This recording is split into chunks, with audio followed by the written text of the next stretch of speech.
actually, in 12:46, making one of the quickest men in history, 9th in the Commonwealth Games 4 years ago. So, 20 starters there, 12.5 laps of. Well, how will this one pan out? 4 years ago, and by the way, not a single finalist from that Gold Coast 5,000 4 years back is in this race. Not a single one. Joshua Cheptegei, world record at 5,000 and 10,000 since 2018, isn't here. But in 2018, the 3,000 was reached in a pedestrian 8:47. They almost literally jogged the first 3,000 metres. Then the 4th kilometre things picked up. That was at 2:38, and the 5th kilometre was lightning fast at 2:25. There'll be one or two men here, I think, Rob Warnock, he'll be looking for perhaps a similar sort of pattern in this race. I know that Matt Ramsden, a 3:34 1500 guy, would be delighted if the first half of this was on the slow side. He certainly would, Tim.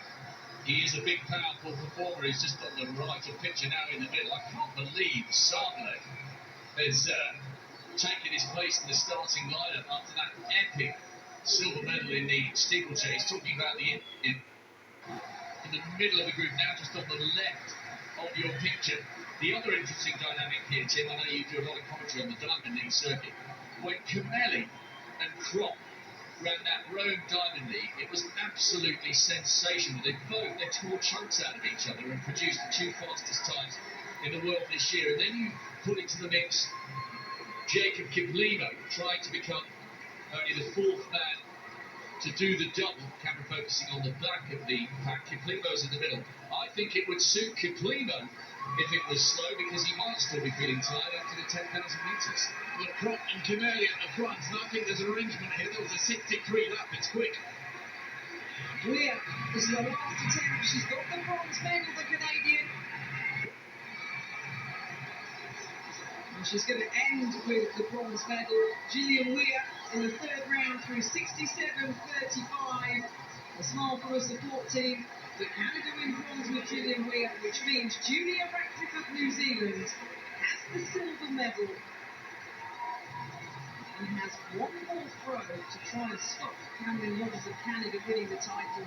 But Rogers, 74.08. Ratcliffe have to throw a lifetime best to stop the Canadian winning one more throw.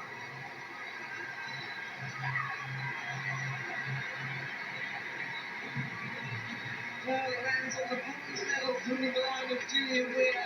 She's going to pick up a silver medal, Julia Ratcliffe of New Zealand, which means Cameron Rogers of Canada is your champion. And she was pretty pleased with that.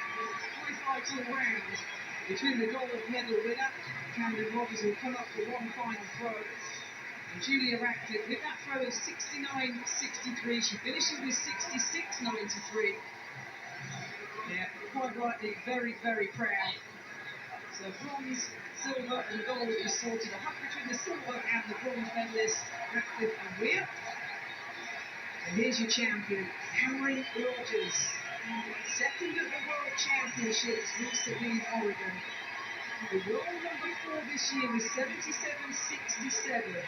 She has the gold medal. Can she increase her games record of 74.68 that she set in qualifying? She's had a couple of really big throws here, Rogers. The gold medal's hers. Can she go further?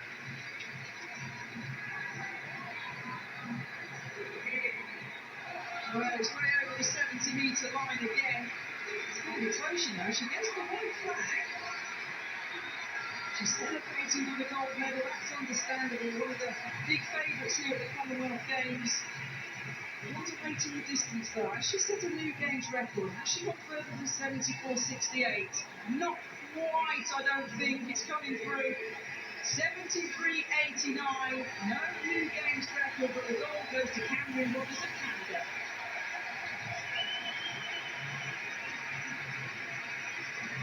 Sneaky hop over the... that's nice. A hop over the advertising boards. Hugs all round. It was expected, but you've still got to come and deliver.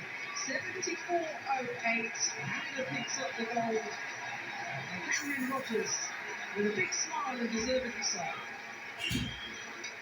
The Kenya in 1 and 2, it slowed through the second kilometre. They went through 1K in 2:39 and were on 13:15 tempo in the opening stages, but they have slowed pretty dramatically. Nimubona is up there in third place.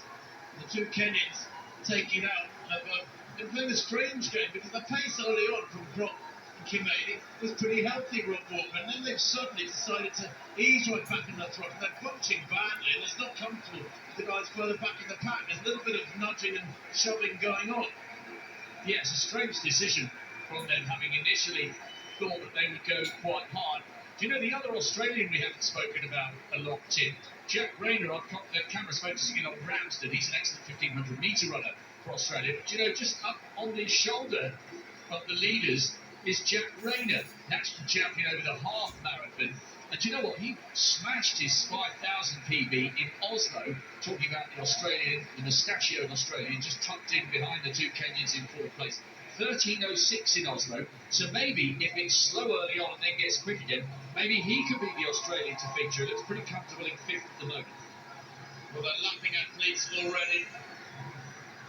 That's how slow it is. 5:23 at 2,000 and 2:44. That's second kilometre up to 2:39. So much was promised, but it is pretty bizarre. Nimubona, a 13:15 athlete, pretty useful. The third Kenyan beginning to move up to the fore. Kiplimo just shadowing that lead group. He's back to about 7th or 8th place at the moment. The Namibian or Tanzanian rather, Joshua there, back at about 8th. Mark Scott tucked in on the inside, staying in contact with everything up front. And Pat Deaver as well is there for England, NCAA champion last year, running really quick 10,000 back in March in California, but hasn't really shown anything like that sort of form since. A couple of 13:20 runs in May and June in the USA, but a little disappointing really as the season was supposed to reach its climax. There were so many fast races in the USA in March and April and May in the Californian sunshine, and many athletes can't replicate that when it really matters in the meat of the summer. The pace just beginning to pick up, I sense a little bit. Kenya now in 1, 2, 3, and I wonder if from here onwards, the middle of the race more or less, they're going to start turning the screw. So many great talking points here, Tim. There's only been one clean sweep in the 5,000 metres. You were involved in it in 1986. Steve O'Beck, Jack Butler, and you got the bronze, and they are out front, but they may not have this all their own way, you know, because Jacob Kiplimo in 5th place will be full of confidence after that magnificent victory in the 10,000 metres. And I'm keeping half an eye on Mark Scott, who's tucked in on the curve, because although he's done great stuff over the half marathon, the Englishman took a world indoor bronze over the 3,000 metres. But there is a little bit of a breakaway group now with the New Zealander trying to stay on the back of that with John Gay. Not that the Gay's tired, he's been in the 3,000 steeplechase. But Kenya 1, 2 and 3, a little bit quicker, 2:38, but they're still sort of dawdling, Tim. Well, they are. That was a 2:39 first kilometre, 2:44 second kilometre, 2:38 quicker that third kilometre. So it is, again, a little bit like Mary Moraa in the women's 800, a seesawing type of race. Kiplimo looks very comfortable, doesn't he, Jacob Kiplimo, who was probably a little bit disappointed with his bronze medal in the 10,000 at the World Championships. He had a bronze medal in Tokyo last year in the 10,000. He has so much strength, so much speed. He's now moving up right in behind that Kenyan trio, because I'm sure he knows that pretty soon somebody will go hard. If they don't,